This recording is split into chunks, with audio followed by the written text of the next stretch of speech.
तो आपने खास रिपोर्ट देखी और सर्वे भी आपने देखा किस तरीके से सर्वे के आंकड़े जो है वो निकलकर सामने आए हैं। इसी विषय पर बातचीत करने के लिए हमारे साथ कुछ खास मेहमान जुड़े हुए हैं, उनका परिचय मैं आपसे करवा दूं। हमारे साथ अवधेश उपाध्याय जी जुड़े हैं, जो कि प्रवक्ता हैं बीजेपी से। हमारे साथ निधि पांडे जी, प्रवक्ता कांग्रेस से, और राहुल लाल जी जुड़े हैं, राजनीतिक विश्लेषक हैं। आप तीनों मेहमानों का बहुत स्वागत है चर्चा में। और चर्चा की शुरुआत सबसे पहले मैं राहुल लाल जी से करना चाहूंगा, क्योंकि राजनीतिक विश्लेषक हैं। राहुल जी, जिस तरीके से सर्वे के आंकड़े हमने रखे, आपने भी उन आंकड़ों को देखा होगा कि किस तरीके से राहुल गांधी पर ही सवाल उठते हुए नजर आए हैं। ज्यादातर लोगों ने यही कहा कि राहुल गांधी ने जिस तरीके से संवैधानिक संस्थाओं पर सवालिया निशान खड़े किए हैं वो गलत है। आप क्या कहते हैं, आप क्या मानते हैं? सर्वे में जो आंकड़े आए हैं उस हिसाब से तो बिल्कुल दिख रहे हैं कि कहीं ना कहीं उनके छवि को नुकसान हो सकता है कि इस पूरे प्रकरण से पहुंच रहा होगा। लेकिन देखिए, इसके दो पक्ष इस पूरे प्रकरण के हम लोगों को दिखाई दे रहे हैं। एक तो राहुल गांधी जो कि इस मामले को उठा रहे हैं, उन्होंने स्पष्ट तौर पे कांग्रेस पार्टी ने यह भी कहा है कि एसआईआर को मामले को लेके दिसंबर में जो है कि रामलीला मैदान में जो है कि रैली की जाएगी। तो दूसरा पक्ष चुनाव आयोग का भी दिख रहा है हम लोगों को। देखिए, ये अगर बिहार के मामले को ही देखें कि बिहार में एसआईआर से पहले जो है जो मतदाता थे वो 7 करोड़ 89 लाख मतदाता थे, और वो मामला सुप्रीम कोर्ट में चला। वहां पे 65 लाख लोगों के नाम कटे थे मतदाता सूची से। और पूरे जब आधार कार्ड को सुप्रीम कोर्ट ने बार बार कहा स्वीकार करने के लिए, तो फिर जो है कि वो 7 करोड़ 24 लाख जो मतदाता होते वो बढ़ के फिर आधार कार्ड को स्वीकार करने के कारण वो मतदाता की संख्या 7 करोड़ 45 लाख हुई।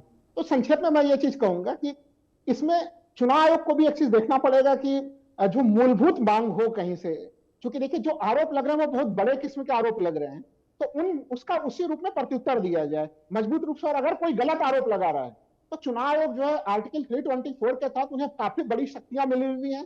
अगर गलत आरोप राहुल गांधी लगा रहे हैं तो उनको राहुल गांधी के विरुद्ध उनको एक्शन लेना चाहिए, लेकिन वो एक्शन नहीं ले रहे हैं। पूरा मामला यूं ही जो है राजनीतिक धरातल पे जो है कि चल रहे हैं, जबकि गंभीर किस्म के आरोप प्रत्यारोप हैं। जी बिल्कुल राहुल जी, जिस तरीके से आपने जिक्र किया, मैं निधि जी का रुख करूंगा। निधि जी, जिस तरीके से आंकड़े निकलकर सामने आए, सर्वे में भी साफ तौर पर कहा गया कि राहुल गांधी की छवि को उससे एक बड़ा नुकसान पहुंच रहा है।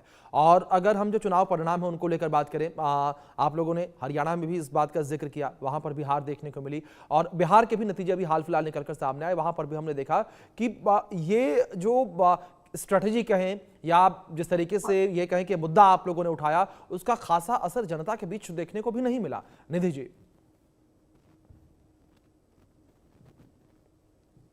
निधि जी, आपका डिवाइस म्यूट है, प्लीज उसे अनम्यूट कर लें।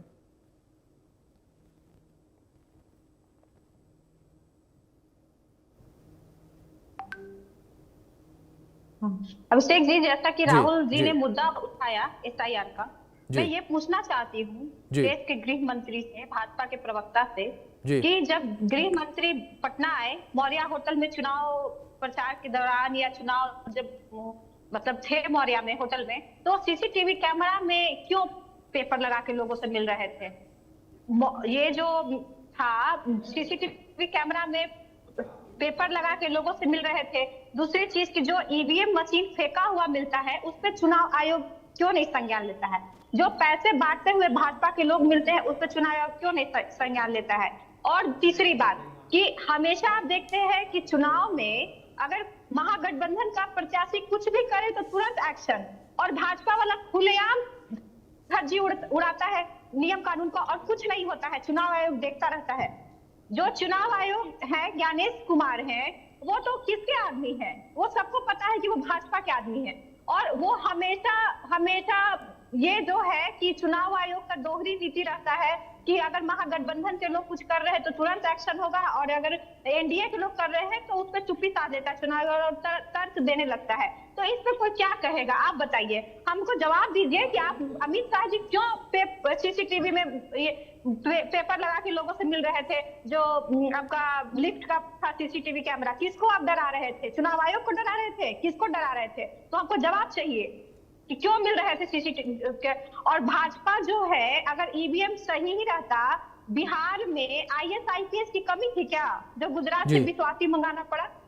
तो ये सब चीजें जो है इस पे संदेह होता है, और ये सच्चाई है, क्योंकि ये कहीं ना कहीं गड़बड़ है। ईवीएम का मशीन फेंका हुआ मिलता है, ऐसे ही रोड पे फेंका हुआ है जनता को, तो ये सब कौन जवाब देगा? चुनाव आयोग भाजपा का है तो जवाब नहीं देता है, तो इसीलिए हम लोग संदेह करते हैं। आप निष्पक्ष जवाब दीजिए, हम लोग संदेह करना छोड़ देंगे।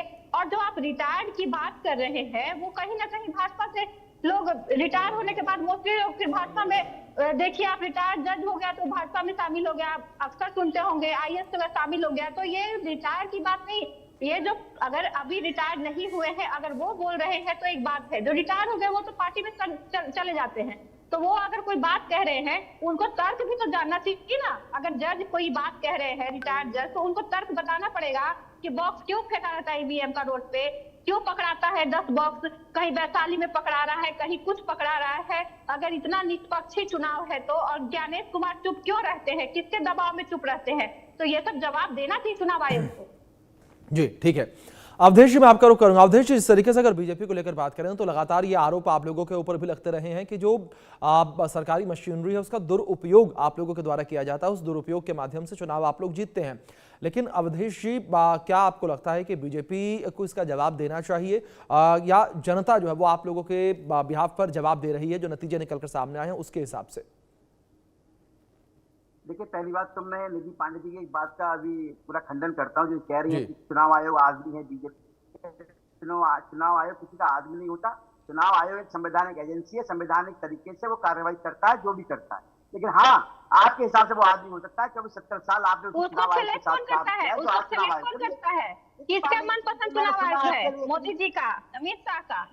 बोलिए। आप सुनिए, मैंने आपको सुना, 70 साल आपने राज किया इसी चुनाव आयोग के साथ, इसका मतलब आपका आदमी था उस समय चुनाव आयोग कांग्रेस पार्टी का, इसलिए आपको लग रहा है कि बीजेपी का आदमी है। जबकि चुनाव आयोग निष्पक्ष एक संवैधानिक संस्था है जो अपने हिसाब से काम करती है, संवैधानिक तरीके से काम करती है। लेकिन कांग्रेस का काम क्या है? केवल सवाल खड़ा करना।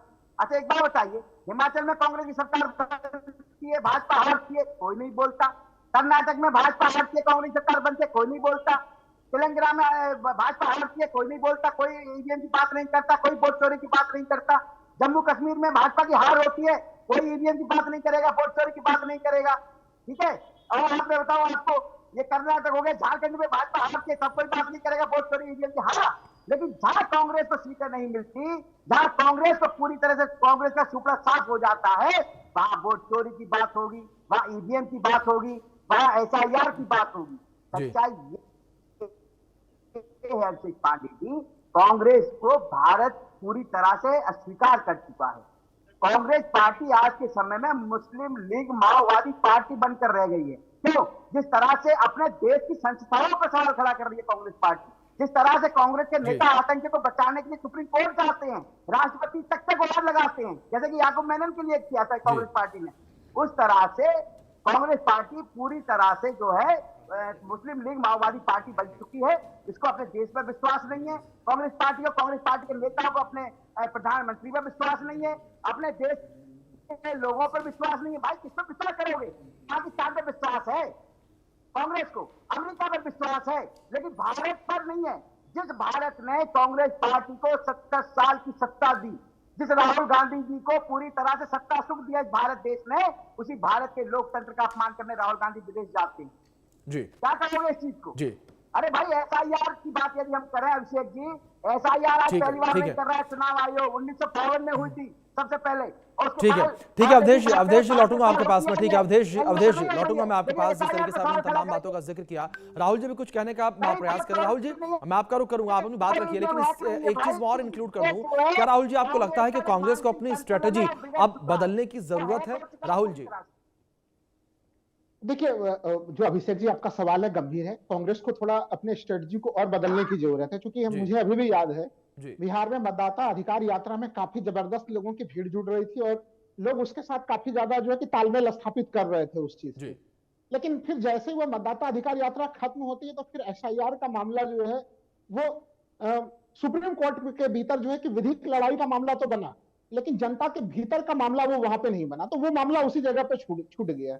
तो इनको अपने जो स्ट्रेटजीज हैं कि उस मामले को किस तरह से जनता तक पहुंचाना है, उसके ऊपर ध्यान रखना पड़ेगा। और एक चीज जो मैं कहना चाह रहा था अभिषेक जी की, जैसे अभी यहाँ पे भारतीय जनता पार्टी के प्रतिनिधि ने कहा कि जब अपने ही सीटों पे ये जहां पे जीतते हैं उसको लेके क्या तर्क देगी कांग्रेस। लेकिन हमें याद है कि जब राहुल गांधी ने प्रथम प्रेस कॉन्फ्रेंस किया था तो वो कर्नाटक के ही महादेवपुरा को लेके किया था। कर्नाटक में तो जो कि वहां पे भारतीय जनता पार्टी हारी थी, कांग्रेस जीती थी। तो वो उदाहरण जो कुछ सीटों का वो लेके रख रहा है, हालांकि बाद में फिर महाराष्ट्र वो हरियाणा का भी उदाहरण रखा। मुझे एक चीज मैं ये कहना चाहूंगा, भाई सुन तो लीजिए भाई अभिषेक, अवधेश जी सुन लीजिए, अवधेश जी सुन तो लीजिए, आप जवाब दे लीजिए। अवधेश जी सुन लीजिए, ठीक है, पर्याप्त समय आपको भी दिया था, ठीक है राहुल जी। हाँ, मैं यही कह रहा हूँ कि देखिए वो वैसे स्थिति में जैसे उन्होंने महादेव पूरा कर रखा, वो आंकड़ा खुद ही जो है कि कर्नाटक के थे, कर्नाटक की जो है कि सीआईडी इसकी जांच भी कर रही है जी। तो क्या उसके ऊपर आरोप फिर लग रहा है कि वो चुनाव आयोग और उसके बीच में तालमेल नहीं बन रहा है? तो दो तीन चीजें तो यहाँ पे सवाल खड़े हुए हैं कि देखिए सुप्रीम कोर्ट ने एक बड़ा शानदार निर्णय दिया था कि मुख्य चुनाव आयोग की नियुक्ति कैसे, वो कॉलेजियम कैसे काम करे। हालांकि संसद को पूरा अधिकार था और संसद ने उस अधिकार का प्रयोग करते हुए वहां से जो है कि चीफ जस्टिस को उससे बाहर कर दिया। तो ये कुछ ऐसे मामले हैं जिसका जवाब सरकार को देना चाहिए। राहुल गांधी अगर गलत आरोप लगाते हैं, मैं फिर से कह रहा हूं अभिषेक जी, उनके आरोप गलत है, केवल चुनाव आयोग के खंडन नहीं करना चाहिए कि गलत है, उनके ऊपर लीगल एक्शन होने चाहिए। तो वो लीगल एक्शन नहीं ले रहे, सवालों के उत्तर भी नहीं मिल रहे जनता। बिल्कुल बिल्कुल बिल्कुल राहुल जी। निधि जी, दूसरी ओर जिस तरीके से स्ट्रेटेजी का जिक्र मैंने किया, लगातार अगर कांग्रेस को लेकर बात करें तो जो स्ट्रेटेजी जिसके तहत कांग्रेस जो है वो चुनावी मैदान में उतरती नजर आ रही है, उससे हार ही मिल रही है क्या? लेकिन आने वाले समय में कांग्रेस अपनी स्ट्रेटेजी में बदलाव करती नजर आएगी क्या? जो जनता से जुड़े हुए मुख्य मुद्दे हैं उन मुद्दों को उठाती नजर आएगी, या ऐसे ही मुद्दे जो उठते नजर आएंगे आने वाले समय में भी? निधि जी। अभिषेक जी, जैसे बिहार की बात करूं, बिहार चुनाव की, तो हमारे 2 डिप्टी सीएम जी, दोनों का वोट प्रतिशत बराबर था जी, दोनों का वोट प्रतिशत मतलब वोट बराबर था, 1,22,000 कुछ था, दोनों का बराबर था। तो इनके ये आप जवाब दीजिए कि दोनों का 1,22,000 ही क्यों था? 1,22,000 कुछ था, 314 या 315 जो भी था। तो हमको कहने का मतलब है कि सरकार जैसे ही हम तो ये कह रहे थे, जो कहा डिप्टी सीएम, हमें जैसे ही भाजपा वाले सोचे कि उनका डिप्टी सीएम हार रहा है, उसका वोट प्रतिशत बढ़ा देंगे। और एग्जाम्पल में है, आप देख लीजिएगा कि दोनों डिप्टी सीएम का वोट 1,22,000 से ऊपर है, वही मतलब 413 और 415 ऐसे करके है, आप देख लीजिए। तो हमारा कहना है कि ये बताइए ना कि कैसे मैजिक हो जाता है, ये मैजिक है या क्या है? क्या है, कैसे होता है? आप ही के साथ, आप ही में यहाँ कैसे होता है? विजय सिन्हा का एकदम हारने का था कि वो हार रहे, पूरा क्षेत्र में था, ऐसा वोट बढ़ाया लोग, ऐसा वोट बढ़ाया कि विजय सिन्हा मतलब वोट बढ़ाया, वो तो छोड़ दीजिए, वो तो ईवीएम में कैद है। लेकिन ये जो दोनों का डिप्टी सीएम का था, एक ही आंकड़ा कैसे आ गया? 1,22 या 1,23 कैसे आ गया, आप बताइए। तो जवाब देखिए, संदेह है। रहा चुनाव आयोग की बात, तो वो हमेशा मोदी और शाह की पसंद का बनता है। क्यों बनता है भाई? तो इसलिए ये सब नहीं कह सकते कि चुनाव आयोग एकदम निष्पक्ष है। अभी जो रिजल्ट ठीक है अवधेश जी 1,22,400 प्लस वोट मात्र संयोग या प्रयोग, जिस तरीके से निधि जी ने जिक्र किया? नहीं, दोनों का एक ही। जी अभिषेक जी, मैं तो बात कह रहा हूँ, मैं स्पष्ट तौर पर एक बात कह रहा हूँ, आपके वोट बढ़ाने में भूल गए कि अरे दोनों का एक ही करेंगे तो फिर पकड़ा न जाए, वो बढ़ाने में भूल गए। यदि कांग्रेस को कोई दिक्कत है कि भाई वोट चोरी हो रही है, ईवीएम हैक हो रही है, एसआईआर गलत तरीके से हो रही है, भाई सुप्रीम कोर्ट क्यों नहीं जाते हो? जाइए ना, कोई नहीं जाएगा, चुनाव आयोग बुलाता है, जाएंगे ना, जाएंगे हम लोग, सुप्रीम कोर्ट जाएंगे। अरे आप बिल्कुल नहीं जाएंगे, लिख लीजिए आप कोरे कागज पे लिख लीजिए, नहीं दिखाने से कोई नहीं जाएगा कांग्रेस का। चोरी आपके अंदर बैठी हुई है, कांग्रेस पार्टी के अंदर चोर बैठा हुआ है, इसलिए वो बाहर नहीं जाएगा, सुप्रीम कोर्ट नहीं जाएगी कांग्रेस पार्टी, और ना ही वो चुनाव आयोग जाएगा। सच्चाई ये है, इस तरह से कांग्रेस में पतन हो रहा है ना, जिस तरह से कांग्रेस का पूरा अस्तित्व खत्म हो रहा है, उसको बचाने के लिए बेईमानी से तो पूरा भारत जीत लीजिए, सही से नहीं जीत पाइएगा, बेईमानी से तो आप लोग जीत ही रहे हैं। अरे एक बात बताइए, हिमाचल प्रदेश में कांग्रेस आपको, कर्नाटक में कांग्रेस जीती तब वोट चोरी दिखाई दी, बंगाल में कांग्रेस जीती, आपका सहयोग तेलंगाना में आपकी सरकार लेकिन जब भाजपा ने जीत होती वोट चोरी दिखाई देगी, ईवीएम भी है वहां पर हो रही है। क्यों एसआईआर का यूज करती आई कांग्रेस 70 साल? आज वो कांग्रेस जो ऐसा सवाल खड़ा कर रही है, जनता सब समझ रही है। आज तक 272 लोगों ने भेजा, आने वाले समय में भारत की जनता राहुल गांधी को पीछे पड़ेगी। राहुल गांधी झूठ बोल के देश को गुमराह कर रहे हैं, देश की जनता सवाल पूछेगी। आज 272 लोगों ने पूछा सवाल, अभिषेक जी चिंता मत कीजिए, इंतजार कीजिए, समय बलवान होता है। किसको डरा रहे थे? जी। क्यों लिफ्ट समय में बलवान चढ़ना? होता है, हमें समय का पेपर इंतजार लगा के कीजिए, लोगों से जनता मिल पूछेगी रहे थे। सवाल। आज क्यों बिहार 275 लोगों ने सवाल का पूछा है, काम उनको नहीं बता है? रहा हूँ क्यों फिर। विश्वास नहीं था? फुटबॉलर IPS, छोड़ दीजिए, IPS देशों को गुजरात से कंट्रोल मंगा ठीक के है, लाया। ठीक है अवधेश निधि जी, देखिए इस तरीके से लगातार आरोप प्रत्यारोप का दौर लगातार जारी है, लेकिन जिस तरीके से सर्वे हमने आप सभी के सामने रखा, अपने दर्शकों के सामने भी रखा, सर्वे ने सब कुछ साफ कर दिया है कि जो जनता है वो मानती है कि राहुल गांधी के आरोपों से कांग्रेस को नुकसान हो रहा है और राहुल गांधी को छवि जो है वो भी खराब होती नजर आ रही है। फिलहाल आप तीनों मेहमानों का बहुत शुक्रिया जुड़ने के लिए, अपना कीमती वक्त इंडिया न्यूज के साथ साझा करने के लिए। वक्त एक छोटे से ब्रेक का है, बने रहें इंडिया न्यूज के साथ।